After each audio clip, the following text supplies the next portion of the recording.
Hi, I'm Steve Gompertz with QRx Partners, and welcome to this week's Quality Heretic. I mentioned in last week's video that we were going to come back and revisit the documentation pyramid that I showed, but with a little difference.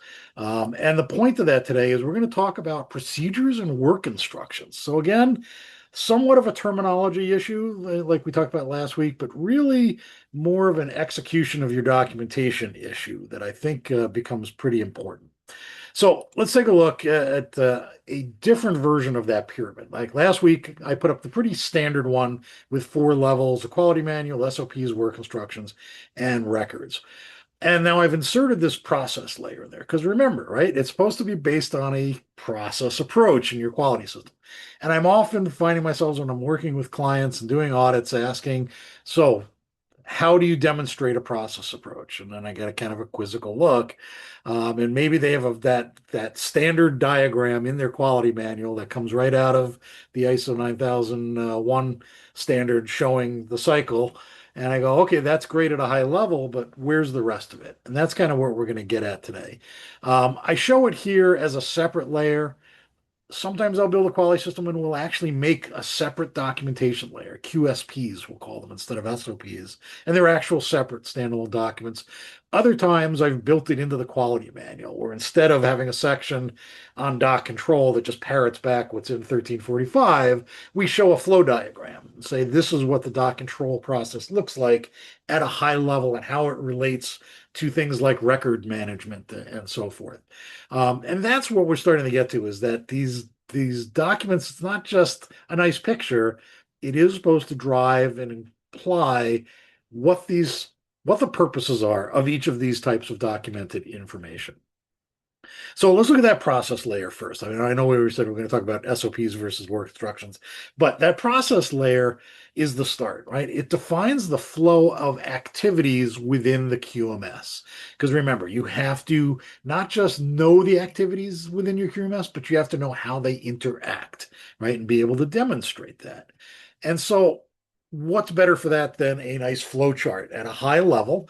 This one happens to be for management of the regulatory side of things in a med tech space, right? From the planning of your regulatory, strategy and setting up your medical device file to designing, developing, and building and distributing a product to then, you have to do things like regulatory submissions and then post-market surveillance and customer feedback and complaints. And notice the arrows, right? A lot of companies just would have all of these procedures, but not show this connectivity between them. This helps somebody understand how do these things fit together? Which ones drive the others? Do any of them happen in parallel? This one just happens to be structured such that there's a lot of things that are connected and happening at the same time or very close in time. Other ones might be more linear or might have feedback loops built into them, right? That PDCA approach. But that's the whole point is to help demonstrate for this process, these are the activities and how they connect. Okay, that's the process layer. Now, with the SOP layer, we take each of those and we go, all right, for an activity, I need to now define what tasks have to be performed and what are the outputs of those tasks, right? Why do I perform those tasks? And again, a flowchart ends up being a really good way to do that. And I know this doesn't happen a lot in SOPs. There are a lot of words which are tough for somebody to then visualize how that's going to occur. Something like a flowchart with all the details. These are the tasks.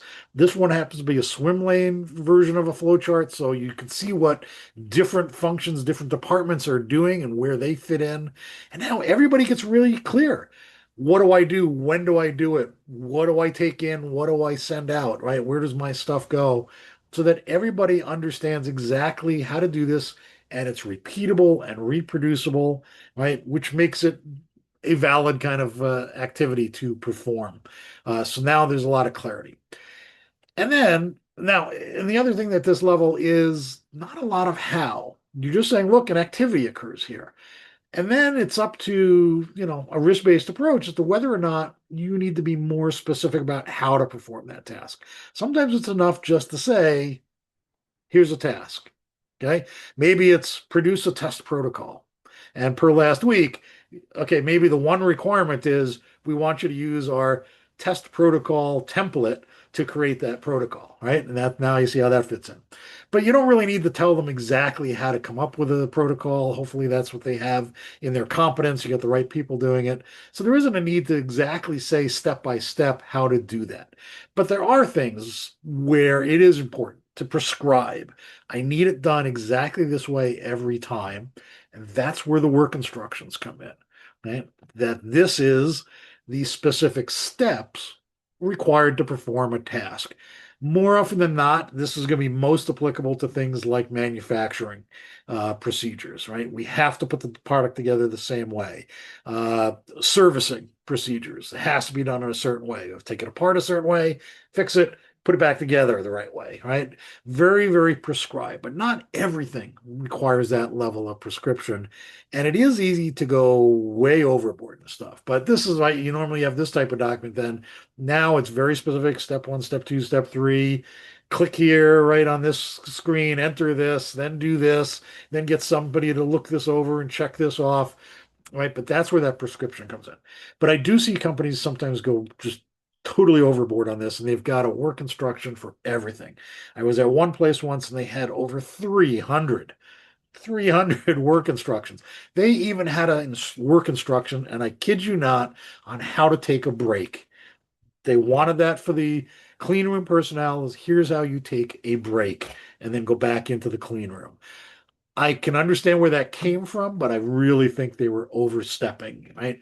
And the more of that you have, right, because it's so prescriptive, the more opportunities you have for people to not be in compliance with it. It's too much to remember for no particular value. So think about this structure, right? Your process layer, very broad, just how do things connect, right? So I know what's happening when. Then I get down to the procedure level, and now I understand the tasks I have to perform, who's performing them, what needs to come out of those tasks without a whole lot of specificity. And now where I need to say, do it exactly like this every time, then I have my work instruction.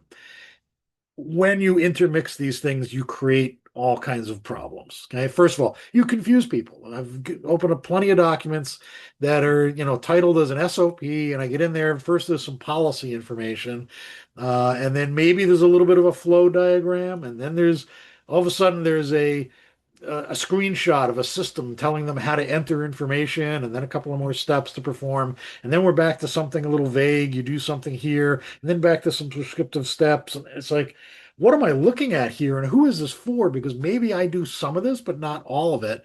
And that's where the other problem comes is you create training complexity.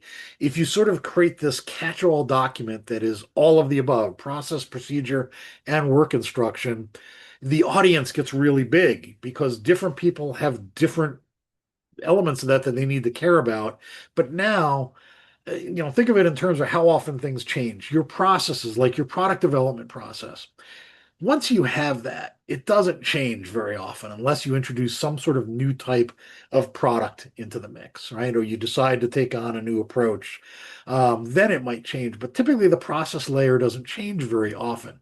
Your procedures, again, probably don't change a lot, but every once in a while, you've got, continual improvement opportunities or preventive actions, or you're responding to a problem you identified, right? And you have to build in a corrective action. Okay. But again, that shouldn't happen a lot. But at that work instruction level, where you're saying, well, this is what we do day in and day out in this particular task, and it could change pretty rapidly, where all of a sudden we realize we got to add an inspection step, or we need to change the order in which we do these things, or we need to we're adding a new part, and so now we need to add a step to incorporate that part, right? So that layer changes a lot. So you want to think of how many times am I going to have to do change requests and therefore drive updates to people's training records.